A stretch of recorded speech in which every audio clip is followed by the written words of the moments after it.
Hello, and welcome to a special episode of Gotham Outsiders, our Batman video game club. Today, we are going to do something totally different, but first, I am joining Penguin's Revolution. I'm your host, Chris, a Batman obsessive. And with me, trying to save Harvey with the power of his love, my co-host, TJ. What an accurate description of me. I am TJ, your proclaimed Batman acolyte. Hello, everyone. And here to help us with all of these choices is the man who directed them, our first ever recurring guest, Kent Mudle.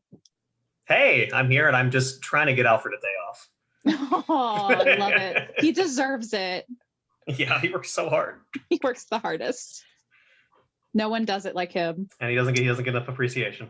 He doesn't. Today, as I hinted at, we're going to be talking about Batman, the Telltale video game. Yay! TJ is so ready. Right. I'm so excited for TJ to explode. Oh my gosh. I am ready. If you listened to our previous episode with Kent, you know that me and Chris just played through the Telltale video game, and I am so excited to talk about it. Kent, I researched you after you agreed to come on. Wow, okay. I did, and I realized that you also worked on the Walking Dead video games and the Wolf Among Us. Is that correct? That's correct. I worked at Telltale Games for almost 8 years. Ooh. So I worked on let's real quick rattle them off. Law and Order, Back to the Future, Jurassic Park, The Walking Dead, The Wolf Among Us, and Batman. And yeah. See, I'm not a big video game person, but I love a good plot-driven story video game. So I love Telltale, and all the ones you've worked on are all my favorites. Video games. I am honored. It was me and a bunch of other amazing people. And I haven't played a video game in something like 10 years, and you were the first person to make me play a video game. So wow, honored. I mean, that was always one of the things people liked about Telltale. They were very much games for non-gamers. Yes, absolutely. This brought me back to my favorite video games as a child, which were, of course, the Nancy Drew Mysteries, which basically played the same way. That's adorable. I only play Pokemon and occasionally Telltale, so. You see, you didn't get to make all the decisions like I did. Nope. So I feel like where we should start as we're talking about this is, TJ, did you have a strategy going in for how you were going to make decisions? I had no idea what I was going to do, but I quickly discovered that, as we're coming to know, I'm Harvey trash. So my Bruce was very loyal to Harvey, and I had urges for Selena that made me question myself. Oh, okay, so my strategy going in, I think you will both appreciate, was I was going to, as much as possible, play Bruce Wayne as a disaster bisexual who hits on everyone. That is a valid playstyle. And what ended up happening was I played him as a disaster bisexual who's awkward with everyone. That was not on purpose, but that's what happened. And so everyone was just embarrassed for me most of the game. My thing is, like, with my heroes, I'm very much there's a line they'll never cross, like they're heroic. So I don't know. I tried to stay true to that feeling to me, but of course you're presented with certain choices and situations where you kind of have to cross that line. So that was hard for me. Yes. Very stressful. I feel like I never got to a place where I had to cross that line. So I'm really curious now if we made different choices. So when I got to the end, I got my character profile as I played Batman as compassionate. 100% compassionate, apparently. Oh. I played a big-hearted Batman. I was mostly merciful, though I was quite cunning, so I wasn't very honest. And I was almost entirely collaborative with other people. Oh.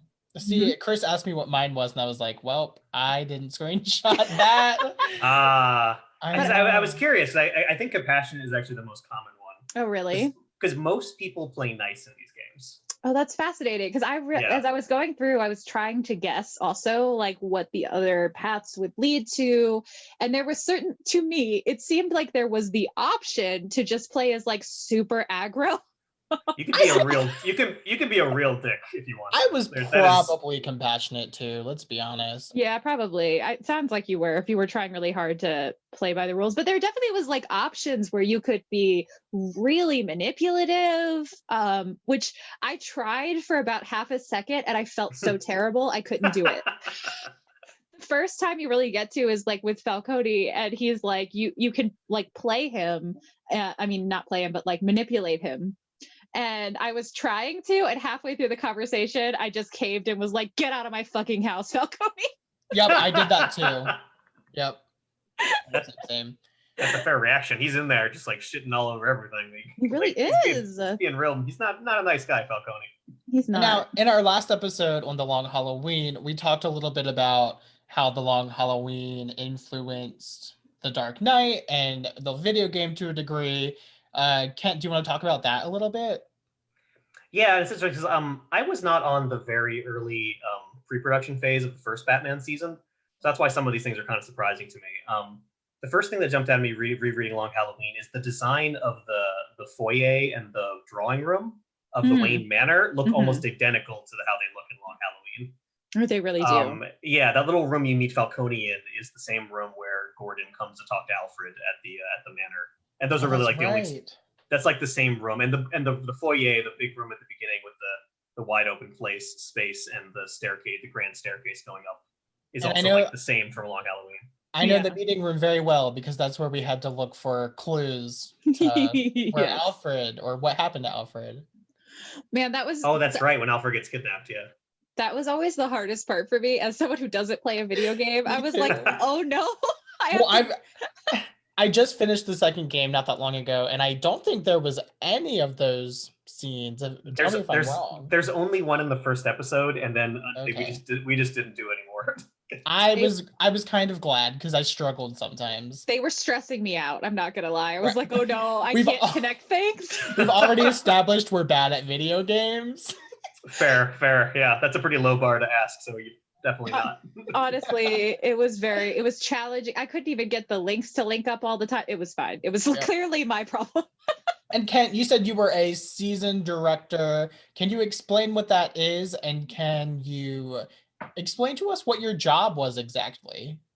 Yeah, okay. So at Telltale Games, they had a role called cinematic artist.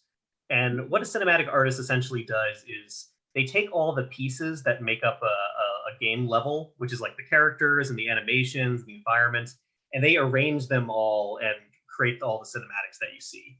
So essentially, the most equivalent role in like the animation industry is like layout artist. But being a cinematic artist at Telltale was like a little more involved in layout artist because you have to deal with like you have to make sure gameplay stuff works, and you have to blend together animations from like our huge animation library to create new performances. Oh. So there was a very large team of cinematic artists at Telltale. I think at the peak it was like almost 40 of them. And so every episode at Telltale has a team of cinematic artists, and they have a lead cinematic artist, and they have a director. And so the season director for the entire project basically is the director of the directors. So at Telltale, on the first season of Batman and the second season, I personally directed the first and fifth episode to kind of bookend it. And then I had other directors for the second, third, and fourth episode, but I like to find what the cinematic style was, and they were trying to match my style. And I would continue to give notes on like all the cinematic work that I would see across the season to kind of keep everything cohesive. And I also personally designed most of the cinematic QTE action scenes because that was kind of my passion on this. Right. All the like kung fu fighting, I designed most of that and oversaw that really heavily. It's really good. Which took a load off. I also with our musician Jared Emerson Johnson curated all the music for the whole season. And made a lot of picks and like worked with him to like give him examples of like what I wanted and that kind of stuff. So what you're saying is we lucked out by getting you to come on. Yeah. I mean, I didn't write the game. There were writers and the designers who designed the game. And like I had input on that stuff, but my official job is just like make the whole game look good. Like that was my job. Outside of not in terms of not being the art director, it was also a different role. Yeah. Well, you did an amazing job because this game is gorgeous. It's one of my favorite adaptations of Batman. Like the Dark Knight trilogy is great, but this also has like that same. It's like it's realistic, but not too realistic, and it's It's a lot of fun. Like this was just really enjoyable. I have a very important question, Kenton. I'm guessing you didn't actually make the say on this, but maybe you can help us understand why are all the villains hot? What's what is going on? When Penguin walked in and I was like, excuse me, what? You have no idea how mad I am that I had no option to seduce Penguin or we even both tried. TJ and I both tried so hard. There was no way to get him to be nice to me, and I tried so hard. Yeah, I actually think life sometimes. Yeah, actually there was way more sympathetic Penguin stuff, and I actually think he turns a little too fast in the final product. But Hot Penguin was there before I got there. Which I was kind of like, oh, is that what we're doing? All right. And like I think he was just, and that was there was like creative leadership before me, and they made Hot Penguin, and he was gonna be like there was gonna be way more stuff about he and Bruce and Harvey were all childhood friends. Oh, that would have been great. So, but it's a little different in the final product, but he's still very hot. He's very hot. So and here's a funny thing where I just accidentally add gay stuff and don't even know I'm doing it. Yes. I personally added the bit in the first scene where you meet him where he licks the blood off your face.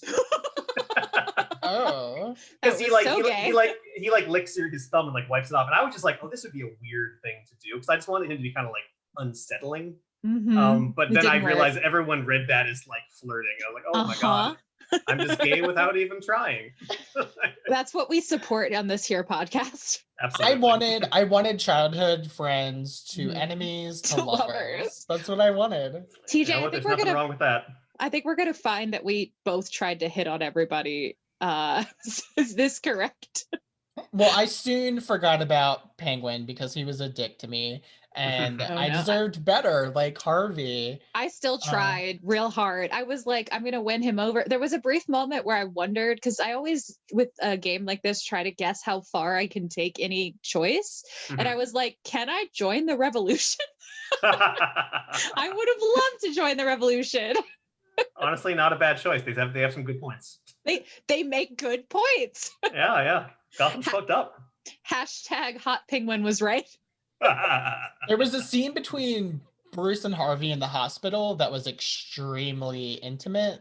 Oh, every scene between Bruce and Harvey is extremely intimate. I don't know what you're talking about. He's like, please stay with me, Bruce. Like, I don't know. It was just, I was like, this is gay. Yeah, it was very. I accept all aggressively gay readings in this game. Those are all fine with me. Yeah, so like I said, I was playing as a disaster bi, so I hit on all the men and all the women. We talk about the voice cast because I really good. Loved everyone. Everyone was incredible. They're so good. Troy Baker is amazing as Batman. Yes. He's just a consummate professional. He's just so effortlessly good. He just rattles those lines off. And I'm like, we'll take it. It's like so everyone, of course, says Kevin Conroy is Batman. And I agree. When I read Batman dialogue, Kevin Conroy comes into my head. Yes. But while reading The Long Halloween, while playing the Telltale video games, I kept catching myself hearing, you said it was Troy Baker? Troy Baker, yeah. Yeah, I kept, my name is also Troy. Hi, Troy. Oh, wow. I kept catching myself hearing Troy Baker as Batman. Yeah. He was so good. He was so good. And then, of course, Catwoman, Alfred. Oh, yes. I'm trying to think of who else stands out. All of the Alfred and Bruce stuff in this is so sweet. Yes. They have a really lovely father-son thing going on. Yes. I don't know about you, TJ, but every time there was a choice with Alfred, I made the choice to like compliment him and tell him I love him. I was just like, I love you, Alfred. Every time. Usually I did. There was a certain part where I was a little betrayed, which I'm sure we'll talk about. So let's start going through our choices. Yeah. Basically, do you go with Falcone and leave Harvey out of the room, or do you let Harvey in? And what did you do? I mean, I think we both did the same thing. We let Harvey in, right? Yeah, it says I invited Harvey into the private meeting. Yes, for sure. Of course. We wanted to invite him into our hearts, but that didn't work. But we invited him into the room. I wanted him in lots of places. Ooh. What rooms can I get Harvey into? Every room. The bedroom. Bedroom. To be fair, he's very large. I don't know if he fit in every room. That's true. And that's the same scene we mentioned earlier where we both apparently said "get out" when Falcone. I tried so hard to be manipulative, and it did not work. It failed. Right? It just, I like that. uh, I like the thing in that scene where you can throw the pool cue back at him and like refuse to sharpen his pool cue. Oh yeah, I think I just didn't touch it. I was just like, no. the next choice is It's Vicky, right? Oh yeah, she requests a quote. Did you give her a quote? Yes. I do not remember this choice for some reason, but yes, I did. It says. So from the very beginning, I was like, Vicky, who is this bitch? And she needs to leave me alone. So I was cock blocking Bruce every chance I got. I was trying to hit on her. This is the scene where I struck out so badly because I accidentally picked the wrong choice, but I was trying really hard to hit on her. And I don't remember now what it was that I said to her, but she was like, oh, and that like really stressful, she will remember that pops up on the screen. And I was like, I done fucked up. That happened to me once when I said something to Alfred and it said he will remember that. And I was like, oh no. That happened to me a lot. Yeah, but no, I didn't give Vicky a quote. There was just something about Vicky where I was like, I don't know, something about her rubbed me the wrong way. And I guess it kind of, my intentions were correct. Good, you know what? Good instincts. We're gonna find out that I had terrible instincts as we get to like my choice that was one of the only choices that I made that wasn't with the majority, which is coming up.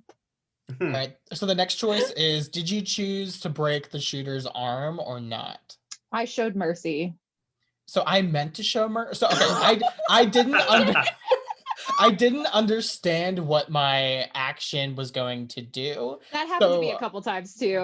That's fair. So I did break his arm, but as soon as I did it, I was like, no, don't do that.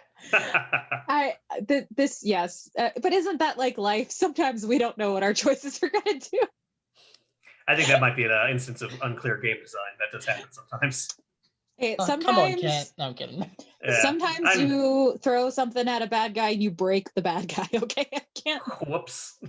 My bad. That's to see, like, Gordon comes walking in right after it happens, and I was like, oh shit. Oh, meanwhile, for me, everyone was like, wow, he was so merciful. Right? Could have been. So the next choice is the one that I made, the very unpopular choice, because apparently me and only 27% of people made this choice, which was to give the information to Vicky instead of the GCPD. You know my answer to this. You gave it to the... So, okay, here was my thought process. I was like, the people deserve to know. You support investigative journalism. I do. I was like, yeah. I'm sorry. Look, we love Jim, but the GCPD is corrupt. Vicky will get this information out there. And then the information didn't really get out. And I was like, what's happening? If I had given her a quote, maybe I would have felt differently. But at this point, I had no connection to Vicky. She was rubbing me the wrong way. I liked Gordon. And the way the choice was presented to me was like, who do you like, Gordon or Vicky? See, I was legitimately just reading it as like, do I trust the cops or the reporters? And I went reporter. That's fair. No, I went with Gordon. Well, to be fair, apparently most everyone else did too. That was the one where it shows up at the end and it's like, you made a very unpopular choice. Our next choice is to show restraint and hand Falcone to the police or whatever or not. I was like, what's the opposite of that? Isn't that to impale him on the rebar? Yes. Yeah.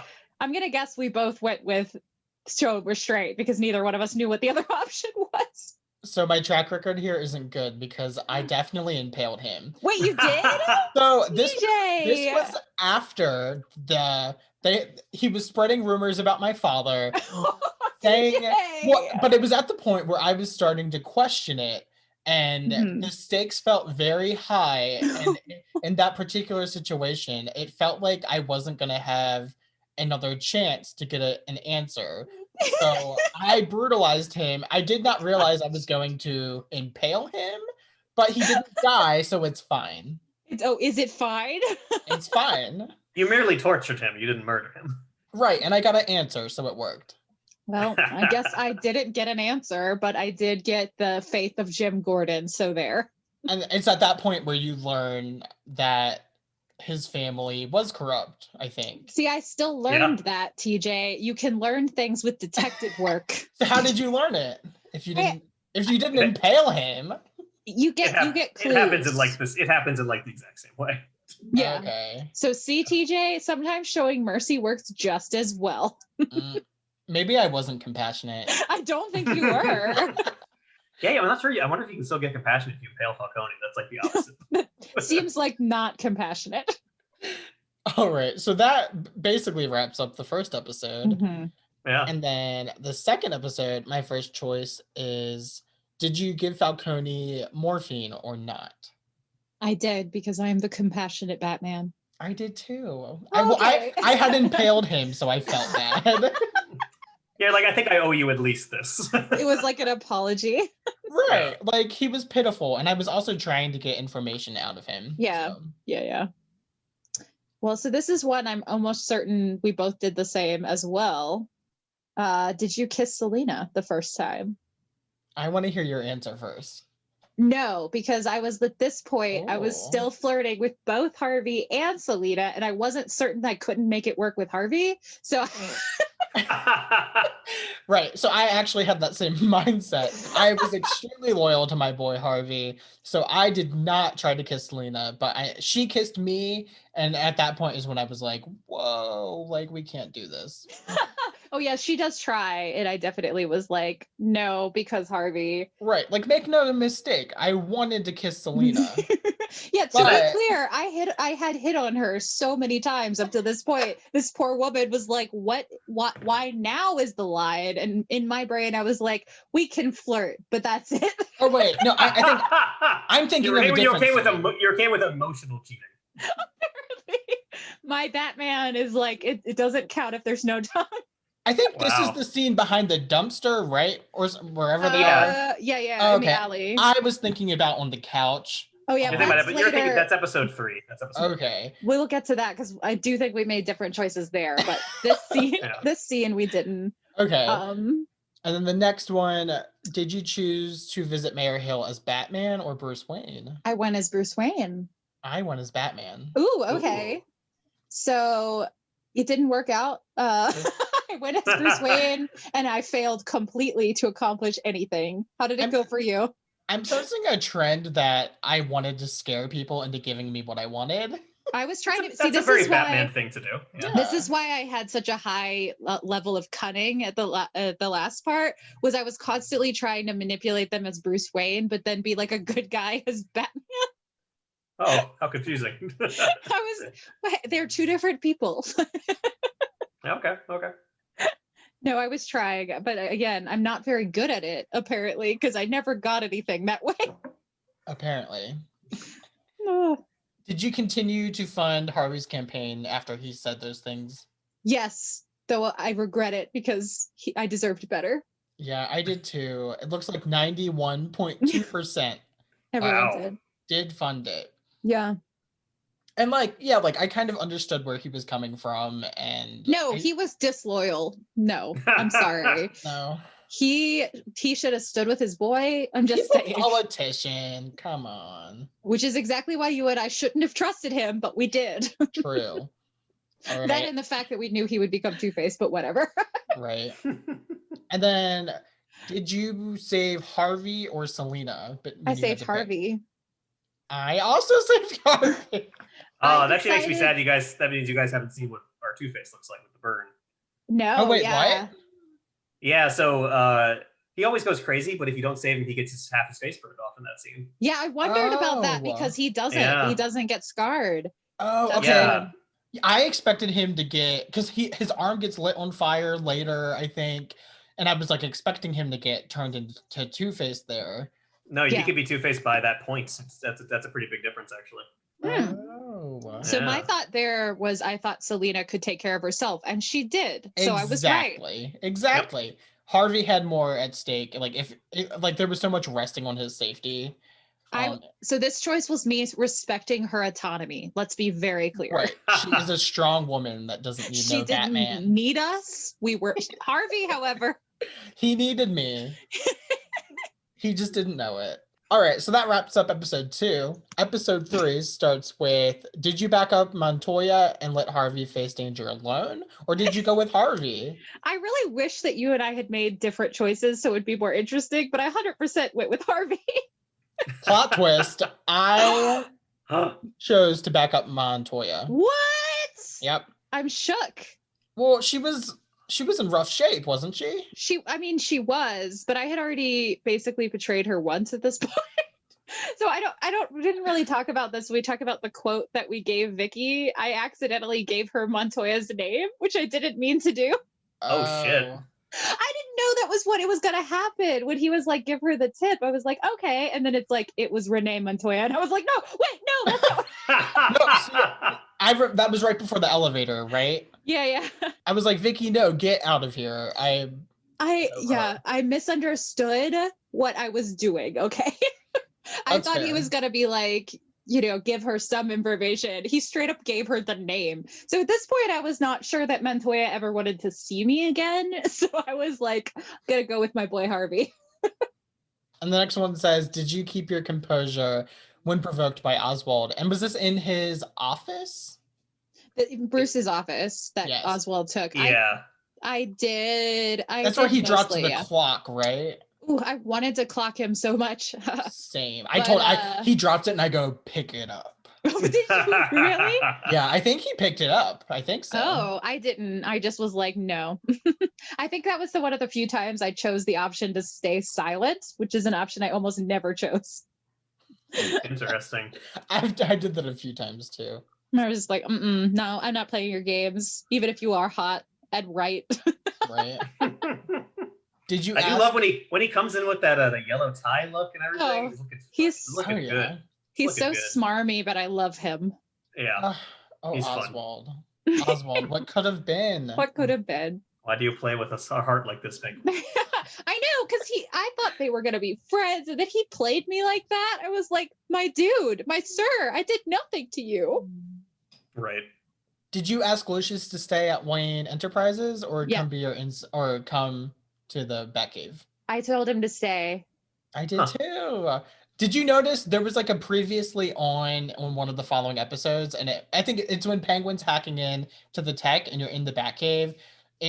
For me at least, it showed Lucius in the Batcave with me, and I was like, I think it was like an error because I had picked that he wouldn't be in the Batcave. Oh, it showed it right for me, so maybe it glitched or something. I don't know. That's highly possible. I was playing on the Switch on a. I had the game inserted, so I don't know if that matters. I was playing on the computer. I'm sorry you played it on the Switch. The visuals are definitely worse on there. Yeah, I played it computer, so I got the gorgeous visuals. And I have to ask, yes, what is the difference between the Shadows mode and the normal mode? So the Shadows mode is something that happened actually when Telltale relaunched. Telltale collapsed and they came back under new owners, and one of the things they did was re-release both Batman games with Shadows mode, which is like, so I wasn't involved in that, but they had some like former Telltale like lighting artists come back and do it. So they turned the whole game black and white, except for certain elements of color, like fun. Batman's tech glows certain color, and like they do this really cool stuff in season 2, where eventually Joker's in season 2, like Joker eventually is in full color. It's like they do a bunch of really neat stuff with it, so it's just kind of a fun way to re-experience it if you've already played it, and also that release also just has better lighting overall. They fixed that's so fun. Have you played them? I have watched videos of it. I have not replayed it in Shadow mode. Okay. See, I kind of want to play that mode and make all the choices I didn't make the first time. Yeah, I'm gonna be aggro Batman this time. It makes the opening of episode 1 with the heist on the mayor's office like really cool looking, because like the light on the door like flashes red and like yellow sparks come off the buzzsaw going. That sounds amazing. And like Catwoman's goggles are red. It actually creates a really neat effect. I don't know if it's like really cool everywhere. Sometimes you get some scenes where like the whole scene is gray. You're like, oh yeah. But some scenes where there's like really heavy contrast, like nighttime scenes, look really cool. Yeah, but we're speaking of like the color effects. TJ, what color did you make your tech? Oh, that's a good question. Yeah, my favorite color is purple, so I picked purple. I picked purple too. Oh my god! And that's all I ever pick. I feel like TJ and I are almost too similar. I know, we're twinning it. Yeah. Twinsies. Yeah, I'm happy to fill in for you guys what happens in other branches when it's interesting. I definitely have several questions about how they would have went. The next choice is, did you maintain a platonic relationship with Selena on the couch? So this is where my disaster buy came out. I was like, look, I've tried with Harvey. It didn't work. He isn't going to love me back. I mean, I made an effort with Penguin, but he wouldn't let me join the revolution. I'm going to have to make it work with Selena. So I definitely banged Selena, which also, I didn't know it was going to go that far. Whoop. So I already revealed this. I didn't bang Selena, but I wish I had banged Selena. Because you never get the chance again, do you? So this is where she kisses me and I push her off. I then sleep on the sofa. But so after this point is when Harvey goes crazy and basically we cut all ties with Harvey. It's like, whatever, they're officially over. So I wouldn't feel bad getting with her afterwards. But I never have the option to kiss her after this, at least in this game. And I was very disappointed. I definitely was like, it's too late. I'm just going to go for it. So what was that scene like? Well, it got so much steamier than I expected. There was a point when like she is playing with his zipper and you get to choose whether you let her take your clothes off or not. And then you like carry her into the bedroom. And I was like, what is happening? Does she meow at you? I think she purrs. I want to give you guys some weird lore here. There were weirdly specific rules about what Bruce was allowed to do sexually. What? Yeah, so like in that scene, you'll notice that like Selena does most of the work. Yes, she does. It's like Bruce kind of like had to be somewhat passive. That's like what they asked us to do. So canon, like, Bruce is a bottom. Bruce is bottom. It's like, it's for some reason like it's okay for like Selena to be like riding him, but not for like him to like get into it. And like because there's a bit there, and because we had originally, there's a choice where you can like play with the zipper on her outfit. Yeah. But there was originally a choice where we were gonna let Bruce, unzip her. But they wouldn't let us. So instead you do it, you just like tease her and like make her do it. Yeah, that was the choice I made. And it was like the hands couldn't like go to the boobs, they could go to like her hips. So like it's all very it's like chased in like a really strange, like Bruce isn't allowed to be like sexually forward way. It was very odd. There were very specific rules about that. That's fascinating because it was I wasn't sure. I didn't think it was going to go as far as it did, honestly, but it went pretty far. So I was like, that's interesting though. I didn't even notice that he was passive. I was very focused on Selena. Yeah, it works really well because the dialogue and the role playing makes it work. But if you like really watch, you're like, oh, he never really does anything. I'm over here frantically Googling this thing on YouTube. You should watch that scene because I will. Good. Yeah. It's very steamy. Yeah, and their dialogue is very, very steamy. I was impressed. I loved it. That scene was written by Nicole Martinez and Emily Grace Buck, and it's actually I think one of our favorite romance scenes we ever did in the Telltale game. It's and I will really say I actually really like the platonic scene too, because they kind of just like end the night as bros and take shots, and I actually think it's like kind of heart. I actually think it's kind of heartwarming. So. I overwhelmingly people had sex with Selena, but I actually like the other scene. It's still like it doesn't feel like a loss. It actually still feels like a pretty good scene. Right. So I did say that TJ and I barely talked about this game beforehand. The only times we did is when I would have just such anxiety over the choice I had made. So I sent him a message and I was like, TJ, did I bail on Harvey too soon? Could I have saved him? And TJ was like, no. No, so what happened, I ended up sleeping on the sofa, and Ken's right, like, I keep this bro relationship with Selena. I do want to say, like, even though I had never kissed her, we were platonic, I felt like there was a mutual understanding that we had a romance together. It was just, like, Harvey was in the way. I guess, like, we had something deeper than just physical. At least to me. Because the things that makes it work is that they can confide in each other about the double life stuff. Right. That's like part of why they make sense together. in this scene.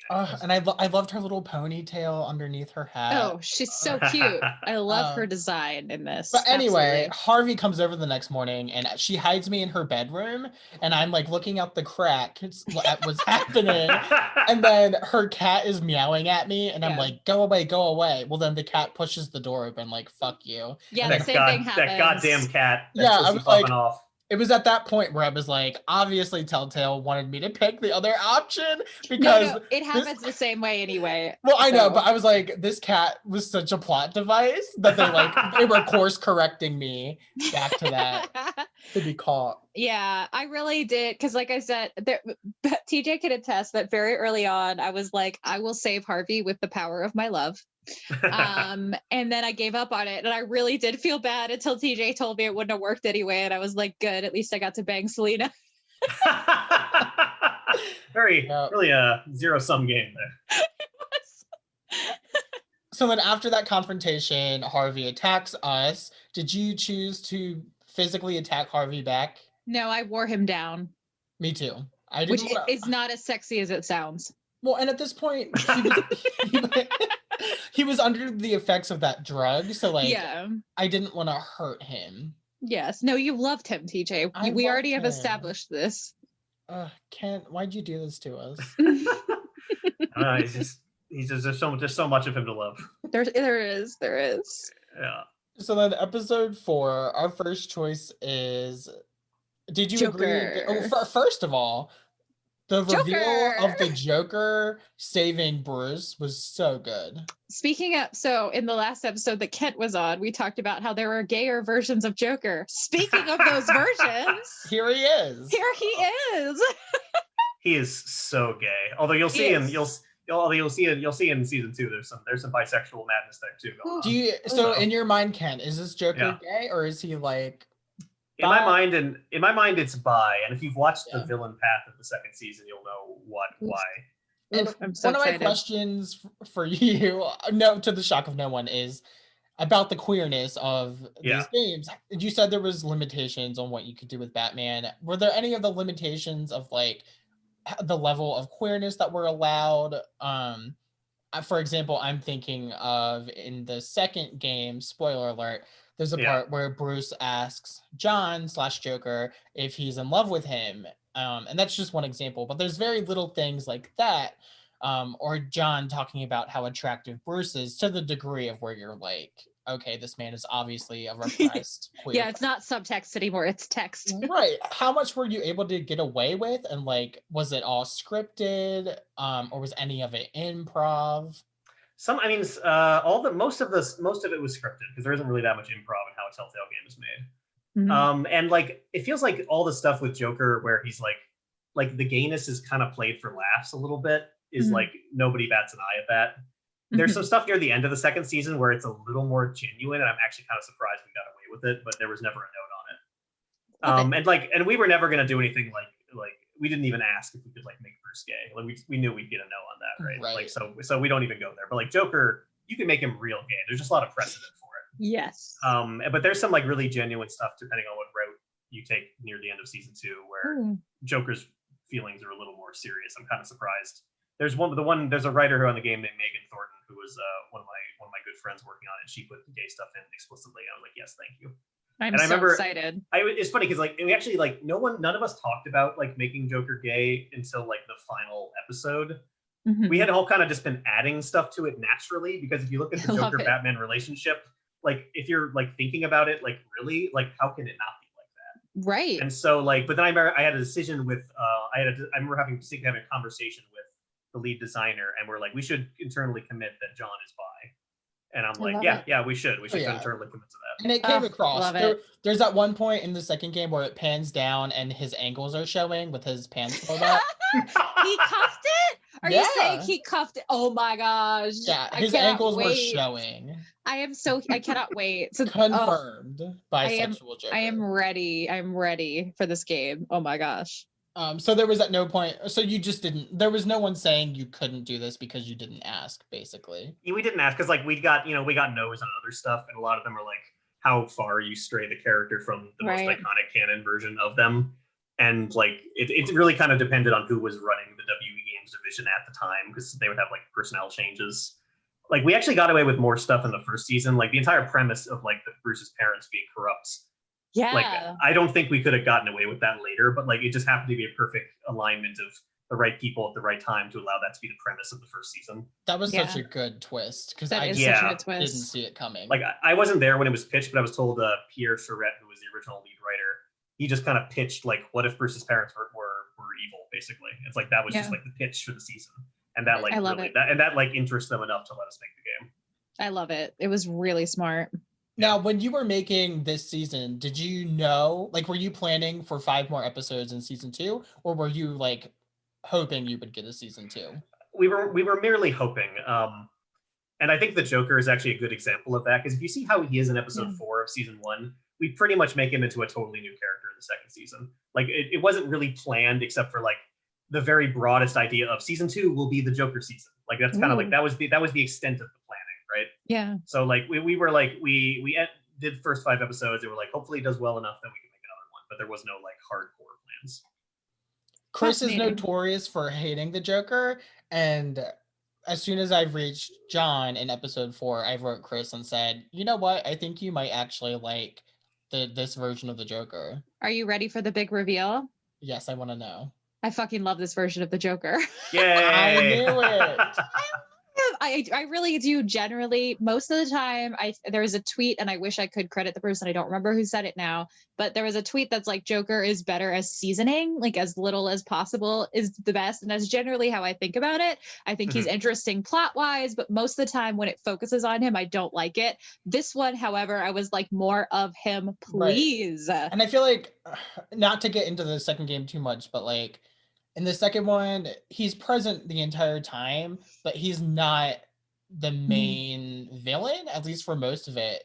Interesting. Right. So, I would be fine with him being in all of it. That's the difference between this Joker and most versions, is I loved him. Okay. You're going to absolutely love him in the second one. Oh, and I'm excited. I'm sure you can tell, but Chris and I will both make the same choices in the second game too. Yeah, so did you agree? I'm sure you will. The favor with the Joker, is that what you did? Yes, I did. Yeah, me too. I did not realize someone was going to die because of it, but whoops. Yeah. Well, at that point, I was thinking, you know what? I'll tell this guy anything to get what I want, because I needed to get out of there to save the day and stop Vicky. Yeah, that's how I felt too. And then the guy's like gets murdered behind me, and I was like, oh. Whoop, I'm out of here. Yeah, at this point, I didn't trust John at all as of right now. I was relying on his fascination with me, but I didn't trust him right now. That's fair. Yeah, he has a force of chaos, but I did love him so much.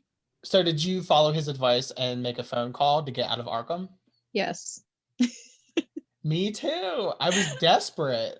I know. Like, I didn't want to be in there anymore. I was getting so stressed out. Zaz is hanging out over there in the corner, and I'm like, oh no. And we completely skipped the Vicky reveal. Oh yeah. We got distracted by Joker. Right. Understandable. So the point of why I was so stressed to get out of Arkham was that Vicky is Lady Arkham. That was such a shock. So TJ, you said you really didn't know who Vicky Vale was before this. Is that right? No, so I knew her name, and I knew her from Batman. Okay. So I knew her basic character. I hadn't read much with her in the comics at all. See, I knew her, and I always think of her as, and I think I've jokingly in other episodes called her the only reporter in Gotham. Because if there's something to report, it's Vicky reporting it, right? So this was like a full shock to me. I had no idea this was even a possibility. Were there any restrictions from WB on what you could do with any of the side characters? I mean, yeah, it varied from villain to villain, and a lot more in the second season than in the first one. But the Vicky twist was part of the DNA of the thing from the very beginning. I love it. It was real good. I feel like Vicky Vale classically is like, they're like, what if we had a Lois Lane of Batman? I feel like she's in the animated series. Isn't she? As just the person who reports things. We just watched the Batman versus Dracula. As she's in that, yeah. She was in that. But this is by far my favorite interpretation of Vicky because I absolutely hated her, but she was such a good villain. Yeah, I felt right about this moment when it reveals that she's Lady Arkham. I was like, oh, this is why my constantly feeding her information is not accomplishing anything. Well, I had the opposite. I had a positive reaction because I got in the crowd and Vicky was kind of being nice to me, and I was like, "Oh, like you know what? Maybe I was wrong about her." Like in my notes it says, "Oh, we're having a moment," and then she just stabs me. You. Right, I didn't see it coming. I mean, I'm lying. So Wikipedia. I was skimming the Wikipedia and I realized that the villain's name was Lady Arkham. And at this point, maybe I had just overlooked it. So I was like, oh, I didn't realize it was a lady. And I was like, well, who are the lady characters that it could be? So that's why we literally don't name her out loud. Yeah. Right. So I ruined it for myself a little bit, but it still took me completely off guard because I wasn't expecting it then. That is really funny. So in that scene, so this is the scene in the crowd where it's announcing that Oswald is taking over the company, I think is when she stabs you. Yeah. Right. And in this scene, I accidentally pissed her off. And so for a hot minute, I thought I caused her to stab me. Because I was kind of like, not now, Vicky, I'm busy. And then she stabs me. That's really funny. And it's that scene too where Oswald is saying something about your mother. Oh yeah. And he's like baiting me with it, and I told him I didn't even want to know, just because at that point I didn't want to give him the satisfaction, and I was like, you know what? If my mother was in on this, I don't want to know. I would rather preserve my image of her. But Ken, I want to know, what was Martha's involvement, if it's said? The only real with Martha is that she was like innocent of it all. She was like against it. Because I actually asked him. Yeah. So, yeah, there wasn't much that you find out there. Oh, good. Well, literally this whole time that I've been playing, I'm like, yeah, but what was he going to tell me about Martha? He's just kind of an asshole. Like, there's nothing really revealed there when you... Right. I liked it. I felt like I just, that like trick that people do when they make you look down and they kind of flick your nose. That was basically it, but with words. I was like, what did she do? And he's like, basically. It was... I think that was something that WB asked for. I think they almost were kind of like, it's a little too weird that we made all of Bruce's parents evil. Can we like make sure Martha was still a good person? And I think that's why they might have put that in there. TJ, this is not one of the written down choices, but did you read the teleprompter or did you just blab everything to the crowd? I think I started, maybe the first one or two, I did read it, but then I quickly started saying my own shit. I just said my own shit the whole time and they were so mad. I wanted them to be shocked. I wanted to take them off guard. My very first option, I was like, they want me to say this, but I'm not going to. Oh, Kent, one of my questions in my notes for you is, some of the choices are heartbreaking to make. How does directing an episode with so many directions work? Like, how is it different from directing something with a linear narrative? It's a very tricky balancing act that you kind of just learn how to be good at over time at Telltale. Because it's like, when you're making the game, you get to look at it in this big format we call a dialogue map, a dialogue file, which is like a series of nodes that lead into other nodes. You can look at where the branches go. So if you're kind of like, I know every node contains a cutscene, essentially. So you're kind of like, I know if this node ends here and can branch to these two places, I need to like plan that shot at the end of that node so that it could connect to the shot at the beginning of either of these nodes. So it's kind of like just this balancing act of like efficiency, because there's also kind of like, when can I reuse setups because that takes less time, and when do I have to make a brand new one, and what outcomes are really worth putting the love into, and that kind of thing. I mean, I guess the answer is it's complicated, but it's kind of like a Telltale specific skill that I learned over time. Right. All right. What's our next choice?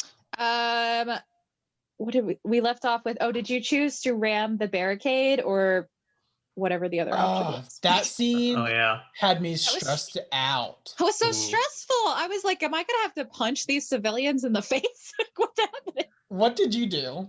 I rammed the barricade. I was like, out for a drive. That rules. So it looks like 48.8% of players rammed the barricade. So apparently we did the least popular choice, or just slightly less popular. Just barely, but I mean, What? I didn't want to have to pay the protesters because fuck them. And it just was so badass to be like, Alfred, ram the barricade. Yeah, it's very cathartic. It is. I was so worried it wasn't going to succeed because Alfred's like, this is not the Batmobile. And I was like, I hope we don't get stuck. Yeah, that was intense. I was going to tell you guys, the secret about Telltale games is choose what you think will be the most entertaining. Because like usually the consequences aren't that bad and it's more fun. I just chose. So ramming the barricade is like a good thing because you were a good example of that. Yeah, that was just an anxiety choice. I was like, I cannot handle this anymore. Get me out of here. Oh, just wait. We're getting to anxiety here soon. Oh, yes. Did you choose to intimidate Harvey as Batman or go as Bruce? I chose to talk to him on a personal level as Bruce Wayne. I went as Batman because at this point he had completely turned against me and I didn't think there was any salvaging our relationship. I kind of didn't think so either, but I was just like, I had so committed to playing a Bruce Wayne that just believed in Harvey so hard that I was like, I'm going to keep doing it. It was the least popular choice though on that one. So I think most people went as Batman. But yeah, it didn't work, obviously. But I went and I was like, Harvey, what about our love? And he basically goes, oh, you were thinking about me when you slept with Selena? And I was like, okay, fair. You got me there. And then the final choice of the episode is, did you stop Harvey from destroying your home or did you not do that? I did not do that. I went after Oswald. I did not go after Oswald. Ooh, okay. Oh, good. I'm glad you guys will get different versions of 5 then. That's cool. Yeah, I was on the phone with Alfred and I had seen in the next time on Telltale or something, it showed Harvey coming into my house with a gun. So when Alfred called me and said they're here, I'm imagining Alfred getting murdered. Oh, right. So I was like, no, I have to go save Alfred. And I'll plug in here. I was mad that he didn't tell me about my family being corrupt. I felt very betrayed by him, but I understood where he was coming from, and I love Alfred. So I had to go protect Alfred. So that was not my factory. First of all, I did not blame Alfred. We'll get into that. There's actually a specific choice coming up about whether we blame Alfred or not. But I didn't blame Alfred for trying to protect baby Bruce. But I didn't go protect him because, first of all, Alfred is always fine, I thought. Anyway, I was like, my thought process was, because the way I thought the choice was going to be was, do you protect your legacy as Bruce Wayne or do you save your tech as Batman? And I'm like, I'm going to need that tech more. So I went to the tech. Right. That's fair. So then I guess we had different versions of this. What happens then? Yeah. Yeah. From what I remember, it was, I showed up, I fought them. And that's when Harvey gets lit on fire by a grenade or something. Oh. Kent maybe can correct me there. Yeah, this basically leads to it leads to a Harvey finale or an Oswald finale. They're completely different from each other. Oh. So I went to Harvey. I went to Oswald, obviously, and I beat the ever living shit out of him. I was like, we were friends, but now we're not friends. Yeah, for context, Oswald's in Wayne Manor, and he's got all his drones flying around. Yeah, and stuff inside. It was the hardest fight scene in the whole thing. I was having a really hard time. I died about 1 billion times. So either way, was the showdown in Wayne Manor? No, it was at the tower. It was at Wayne Industries. Yeah. You actually end up punching him down in Lucius's lab at the end. Yeah. Oh. Yeah. So he's all cool and collected in your office with his drones and his guys, and then it ends up with you guys brawling in the. Oswald puts on ridiculous robot gloves to punch you harder. He fights me with Iron Man gloves. He's like, this is what it feels like to be Batman. And I was like, no, bitch, I have a face mask too, and I can hit you straight in the face. And that was what happened, basically. Oswald was just a complete dick. He was a complete I dick, wanted to like him so he was much. hot. I know. Again, though, he was right. Right. We have to keep coming back to the fact that he was correct. He's right and he's hot. He's right and he's hot. That's a lot of points in his corner. That's all you need. Though I still beat the shit out of him, so whoops. And quick for context, on the other side, it's Harvey and a bunch of thugs in suits come to Wayne Manor and try to burn it down. And Harvey has a grenade launcher. Oh my. Yep. Yeah, so I let it burn. Just to be clear, it burned. Alfred.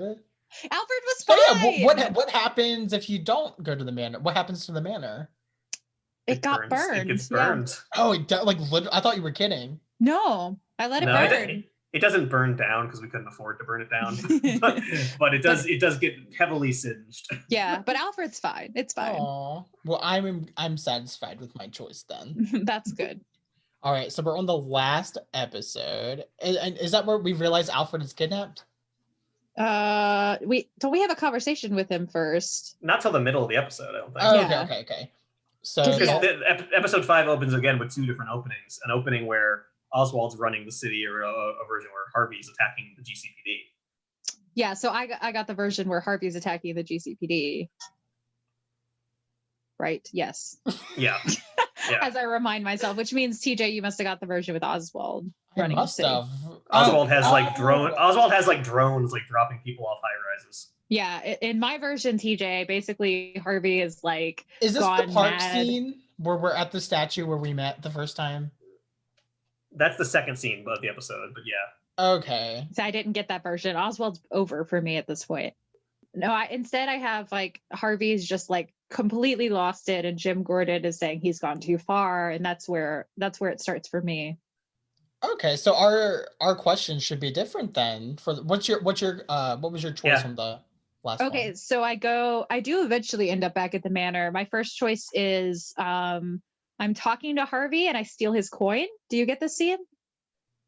You guys won't No, get those I scenes. No, the opening. The opening is different until the opening is completely different until Harvey and Oswald are taken care of. Oh, fascinating. Okay, so my first choice then, basically, I'm confronting Harvey. I go in as Bruce Wayne. I think I had the option to go as Batman. Yeah, I go in as Bruce Wayne, and I'm trying to talk him down, and he's like about to flip the coin to decide whether he kills. He had hostages. He has a series of hostages of people that have wronged him. Right, including his poor secretary who did nothing, just throwing it out there. But he's about to flip a coin, and I just snatch it out of the air. And my first option is either to pocket it or throw it. So I threw it, and he was furious, and he jumps off, and he like basically breaks his leg and gets arrested. See, Harvey's a dick too. He is. TJ, I'll send you a link to that scene because that is actually, I think that's the peak Harvey scene. It's a really good scene. It's the ultimate like tragic Harvey downfall. Oh wait, okay. So this actually explains something, because I was texting TJ. I was like, "This is the gayest scene," and TJ's like, "I don't know what you're talking about." So you didn't get the scene. In the scene, there is a flashback to when they are younger and they're like first getting to know each other, and it's so gay. And Batman is like, he's like, "Harvey, the only thing I believe in is you," and I was like, "Excuse me."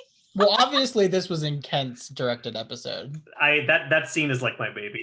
That's like my so good. I was so obsessed with making, because if you remember at the beginning, it's all kind of like sepia tone and flashback, and they flip the coin up into the air, and when he catches it, then it switches time periods, and now it's so good. Nice. TJ, you have to watch it because this is absolutely the shippiest scene in the whole thing. Feel free to send me any. I'll send you a link. Okay. So what happened in the beginning of yours then? Because that obviously totally different. Right. So with mine, so you know the park where you first met Oswald with the statue? Mm-hmm. He is there, and I think he has captives, and I have to go as Bruce Wayne and try to talk him down. Okay. So I go in and past the snipers or whatever, I think I fight them off. And then I get to Oswald, and I have to distract him with my words so that Gordon can get around behind him and take him down. So my question is, did I keep Penguin distracted long enough for Gordon? And I did not. I failed. That's pretty easy to fuck up then. It is. Yeah, I think I was too worried. I didn't want to make him too mad. So I think I was going too easy on him, so he lost interest. Oops. But me and 23% of other players also failed, so. Okay, so now I'm curious, do we have the same second question? My second question is about Alfred. Mine is also about Alfred. Okay. Did you comfort Alfred? Not, I tried to. I kind of fucked this one up, I'm not gonna lie. I said that it didn't matter who was at fault. we just have to fix the problem, and Alfred got offended, and I didn't mean it to be Aw. offensive. I didn't mean to. I was trying to be like, let's be solution focused. No, I comforted Alfred. I meant to, okay? I thought it was comforting. He was still fine with it. Like, he wasn't super mad, but he was kind of like, oh, I But see. he'll remember it though. He did. It was very stressful. I thought saying like, hey, like, let's just solve it together was a nice compromise. But no. And then Selena leaves town. Did you tell Yeah. her she was more than a thief? Yes, of course I did. I did too. So this is the scene where my disaster buy plan really backfired. Oh, I think I know what you did, and I'm excited to hear you talk. Okay, so so I was like, I'm gonna make her stay. She's gonna fall in love with me. And then this option pops up at one point, and I'm like, this is crazy that Bruce would ever say this. So I have to choose it because it's the wildest thing. So she's about to leave, and I'm like, Selena, I love you. And she like laughs in my face. Oh my gosh. That's so good. Again, Megan, I really love that scene. This other one that Megan Thornton wrote, and like that scene, that is my favorite thing because that choice made so many like guys on the internet butthurt. Because like you tell the girl you love her, and she's like, we've known each other for like 2 weeks. Yeah, what the fuck? She's like, she basically goes like, oh, I see, you're an idiot.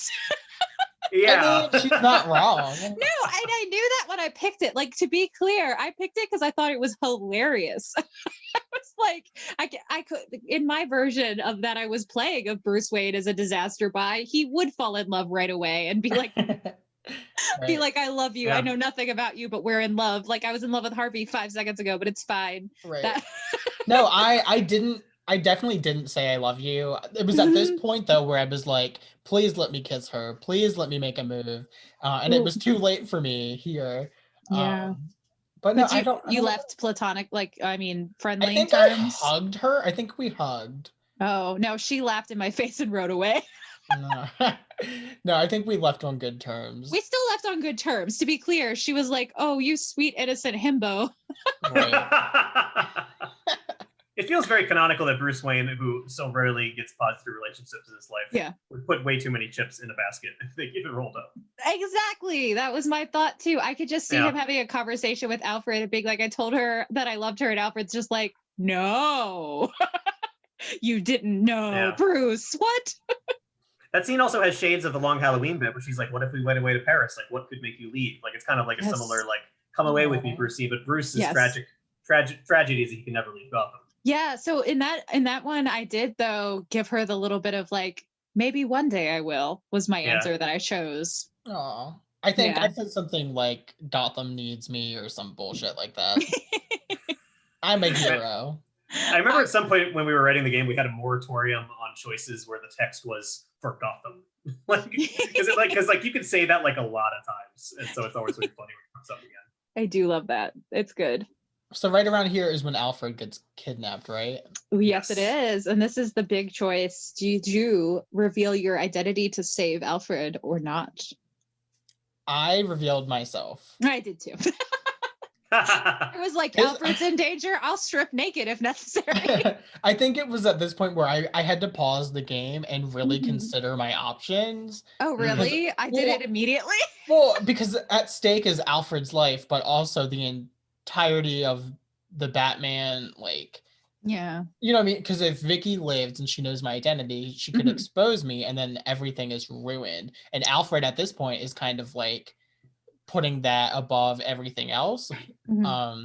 So in my mind, I was like, what do I do? In my mind, I was like, if Alfred doesn't live, I don't care about Gotham. This whole place can burn. Yeah. So before this part though, so the final showdown with Vicky is so good. But before this, when he's at the house, like looking for clues as to what happened. This is the part that was so hard to solve. Yeah, another one of those. But there's the little orphan kid. In my mind, I was like, is this gonna be Grayson? That happened in episode 4, actually. Yeah. We totally went. I thought it was gonna be Duke Thomas or something, you know, like was gonna be someone more important. I wanted to do something with that kid in the second season, but I just couldn't get it off the ground. I was actually thinking about making him the character Anarchy. Ooh. Because it kind of felt like something he would do if he was inspired by Vicky. Yeah, I love it. But we didn't. So there's no follow up. He will be the anarchy of our hearts. I was ready for Black Dick Grayson. I was ready to adopt this kid. Yes. Oh, I thought that, because it was Batman, I thought there was going to be a choice to adopt him. I mean, that's something Batman just does. He just adopts orphans. I don't know what to tell you.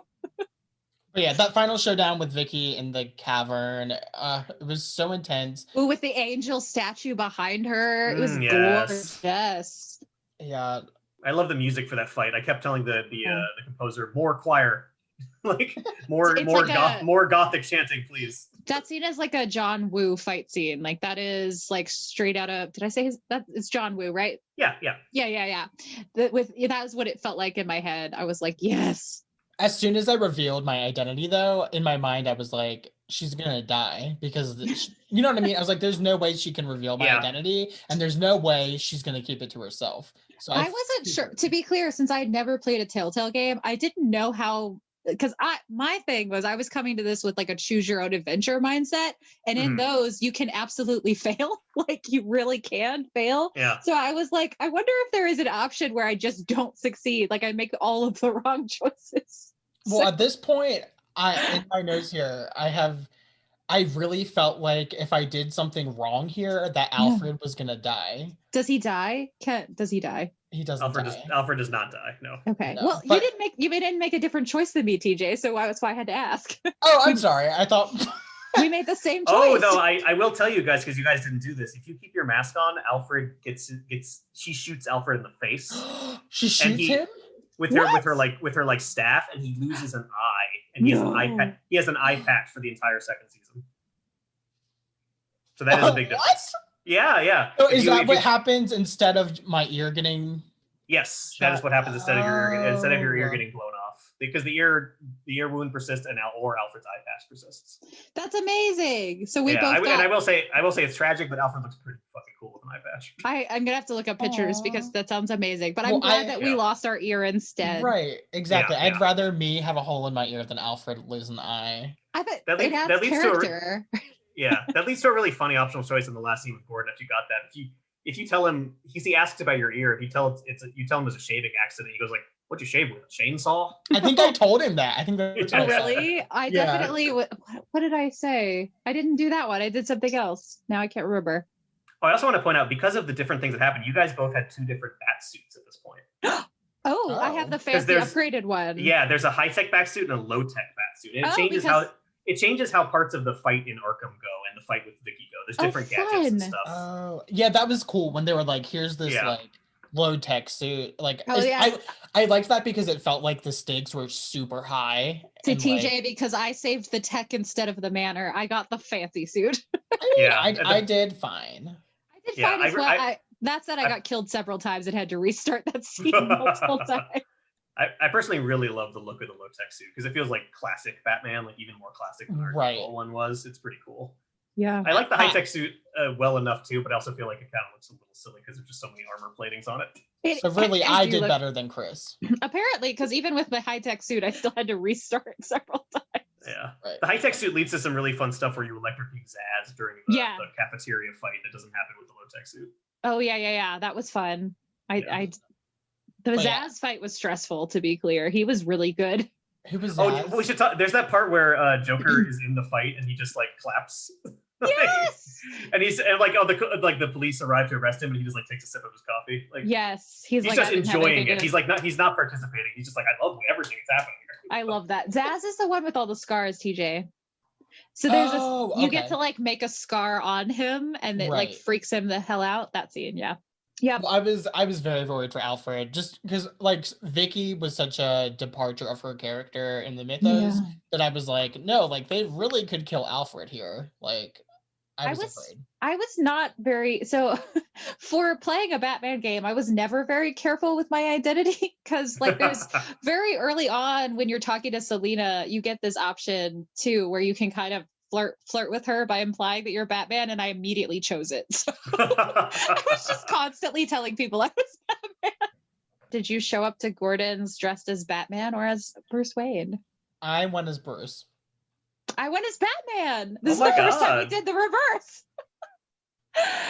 I was like, because the way that it was posed was, do you want to show, like, whose reputation do you want to save? And at this point, I had already burned the manor. I was like, fuck Bruce Wayne. I'm going as Batman.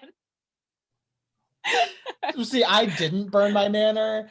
I felt like Alfred says something along the lines of like, who does this city really need? Like, Yeah. I don't know. Maybe it was something about my reputation too. So, and I had just helped It's at the the same park. thing. Yeah. I had just helped at the park with Penguin as Bruce Wayne, where I saved the day there. So everyone was kind of starting to come around for Bruce Wayne again. So Yeah, to everyone me, came around for Bruce Wayne to me as well, but he was less like a big deal, I feel like, in my version, possibly because I let his house burn down. I'm not sure. I think the intent of the choice is a little more like, what kind of symbol do you think Gotham needs to look up to? right? Is it like political reformer Bruce Wayne, or like symbol of hope Batman? Right, and we had just lost Yeah, Harvey, so to me, I was like, let Bruce step up into that position. See, I was kind of thinking that like classic Batman idea of like, he's the symbol of hope because Batman can keep going even if Bruce Wayne is gone. Right. So Bruce Wayne is a person, but Batman is an idea. So that was what I went with. But apparently that was not the popular choice. It was only 38% of people went with Batman. I like that stat because it makes me, the hardest pitch when making our game was that we were going to make a Bruce Wayne game. Because like that hadn't really been done, right? And so like getting like that far to vote for Bruce at the very end of it makes me go like, we did it. Like people care about Bruce as much as Batman, which is like not usually the case. Like, but really a lot of the time, Batman's the character and Bruce is the mask, right? But it's so mixed and vice versa in this. I felt like in this one, like you got to pick if you wanted to be Bruce or Batman a lot, whereas in the second game, you're Bruce a lot of the time. I think too, because TJ, absolutely every time that you got to choose to be Batman, you were, and I was Bruce, but not at the end. Right. It was so fun. I love it.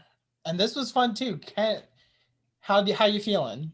I'm doing great. It's been a treat to hear you guys take me down memory lane here a little bit. I'm so glad. Especially thinking back to the first season, which does feel like a lifetime ago. I look back at when this was released, it was like 2016. I was like, oh my god, it's been that long. Oh. I just played it like a month ago, and I'm like struggling to remember, so I can't imagine. I finished it a day ago. Yeah. So I mean, I remember because I worked on it for a solid year, and that's typically how a Telltale game works. And so like, and I'm so deep in the weeds on every little aspect that like I just remember a lot through muscle memory. But I'm glad you guys liked it. I'm glad you guys enjoyed it. Yeah, I mean, you've made me a video game player again. Surprise. Incredible. Yeah, I absolutely loved it, and I can't decide if I liked the second game more, but either way, I want to talk about it at some point, so we would love to have you back to do that. I would love to do that because I have a lot more. The second season, I influenced a lot more of like the story and the design and that kind of stuff. I can tell. So gets a little weirder. I'm excited to play it. Gets a little weirder, gets a little gayer. It's all good stuff. But I would love to talk about season 2 with you guys sometime. Thanks for coming on. Do you want to let our listeners know where they can find you? Yep. You can find me at Kent Needle on Twitter, and you can read my webcomic Beret on Tops, which is also linked on my Twitter. So just go to my Twitter first. You'll see my stuff. Thank you for joining us. This was such a good time. Bye. Thank you for having me. So fun. Bye. Yeah, until next time, Kent. See ya. Yeah, people hate women. Ooh. By people, Oh, dear. not me. I love women. I mean, you're not wrong widely.